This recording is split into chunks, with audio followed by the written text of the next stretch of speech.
Tää valmistuu 15 minuutissa ja näin se tehdään. Aloitetaan valmistamaan tzatziki ja hienonnetaan aluksi valkosipuli ja kurkku. Mä tykkään miedommasta valkosipulin mausta, niin mä laitan vaan yhden.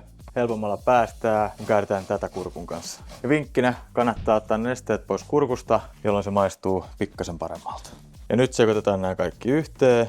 Valkosipuli, kurkku, jogurttia. Tänään mä käytin kaurapohjasta. Viimeistelen sitten mausteilla, laitetaan sinne suolaa, pippuria. Jotkut laittaa sokeria, mutta tänään mä en laita. Laitetaan tää hetkeksi maustumaan.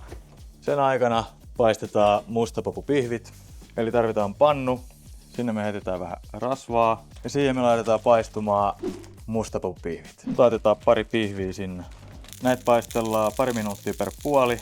Ja niitä kannattaa vähän painaa, niin sitten siihen tulee vielä vähän parempi paistopinta. Kato miten hyvän näköisiä.